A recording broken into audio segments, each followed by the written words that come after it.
Dragon Ball Z is no stranger to having its story adapted to video game form, but rarely has it been done in such a way that the story has been the star as opposed to taking a back seat to the action. Dragon Ball Z Kakarot is the most comprehensive and loving recreation of the DBZ canon there's ever been, telling the story through the lens of a free-roaming RPG rather than a straight-up fighting game like Xenoverse or Fighters.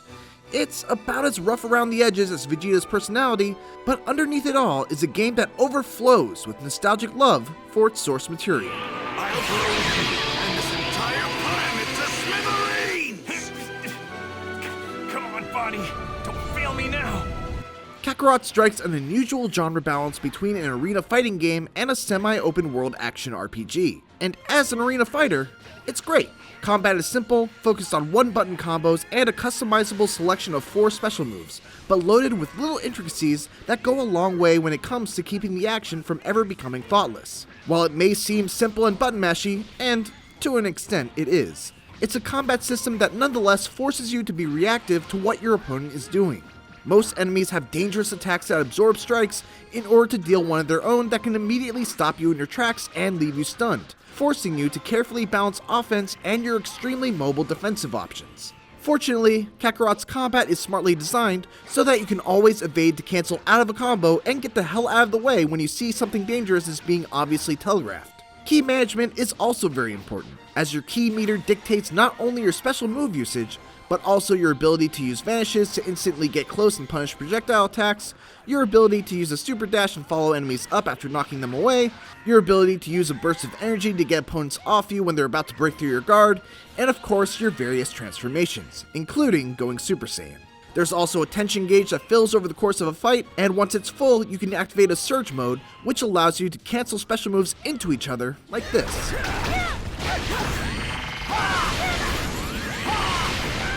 It's a really nice trump card to have once things get tough, and especially satisfying since you can get one of these awesome super finish animations.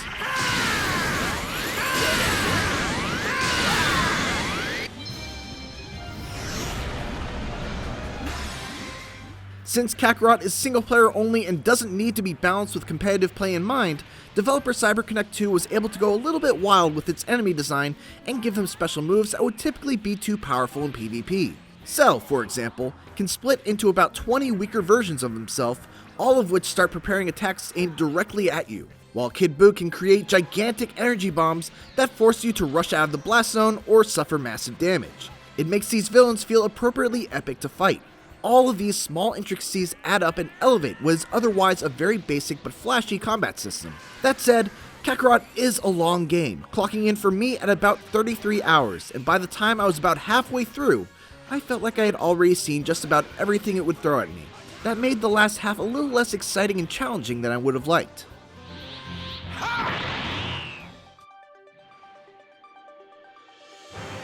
While Kakarot works great as an arena fighter, largely by keeping the action pretty similar to previous games, its RPG side weighs it down. Side quests are almost always painfully plain, relying far too much on banal tasks like finding ingredients for a chef to make you a dish, finding mechanical parts for Bulma to repair a machine, or defending a helpless NPC by fighting the same 3 generic Red Ribbon Army robots that you'll blow up a million times over the course of the campaign. There are a scant few side quests I experienced that broke the mold, like a standout one involving the Ghosts of Yamcha, which has you following around an imposter Yamcha as he goes on various dates after the events of the Saiyan saga. I won't spoil the big reveal of the quest, but it ended up being very sweet and was a great example of how side quests could have been used to tell interesting sub-stories about established characters. If more side quests were like this instead of a bunch of different variations of fetch, collect, and protect quests, Kakarot would have been a much stronger game as a whole. You can also collect various cooking ingredients to make dishes that will provide both temporary and permanent buffs, or you can save those dishes to have Chi-Chi make you a full-course meal for a massive increase in your stats.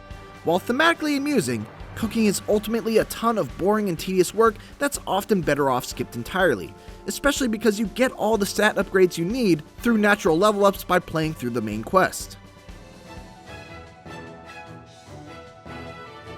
Where Dragon Ball Z Kakarot shines brightest is in its mostly comprehensive retelling of the entirety of the Dragon Ball Z storyline. Die-hard fans will no doubt notice some parts that are left out, like Trunks' showdown with Cell in his Ultra Super Saiyan form, or Super Saiyan 1.5 or whatever you want to call it. But for the most part, CyberConnect 2 did a very respectable job of condensing well over 100 episodes of plot into a single video game. What's especially notable is how Kakarot doesn't shy away from the less combat-heavy, more character-driven moments. The result is a condensed version of Dragon Ball Z that really focuses on the development of its characters, specifically Vegeta, Gohan, and Piccolo, and it's a great way to watch them grow and change.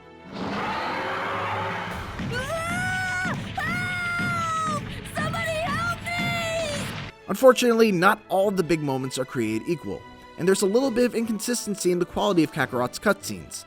The most important moments in the story, like the conclusions of each saga, Vegeto's fusion, various deaths, and more, are crafted with the type of care and detail you'd expect of CyberConnect 2, the developers behind the similarly faithful Naruto Ultimate Ninja Storm games. But many others feel like they're missing a certain level of polish. Some are lacking iconic lines or shots, others have stiff animations, awkward line reads, Jeez, this girl sure is smart as a whip.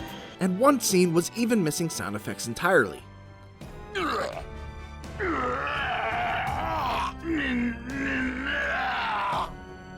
That lack of consistent polish finds its way into the gameplay at times as well, with tons of annoyingly repeated dialogue lines while flying through the open world.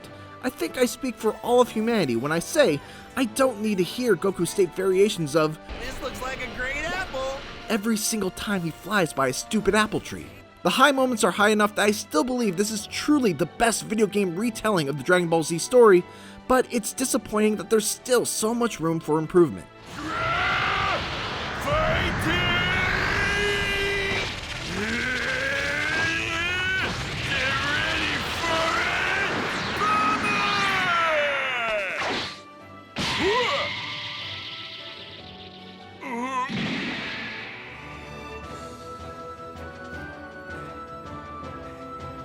When Dragon Ball Z Kakarot is at its best, it's incredible. The big moments of each saga are brought to life impeccably with beautiful visuals and effects, but more than that, Kakarot shows love to the smaller, more character-driven moments that made fans fall in love with the anime in the first place.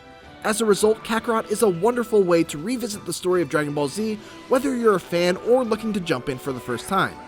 However, while it's backed by extremely solid combat, it also comes with major drawbacks like poorly implemented RPG mechanics, a general lack of polish, and some disappointingly shallow and repetitive side quests.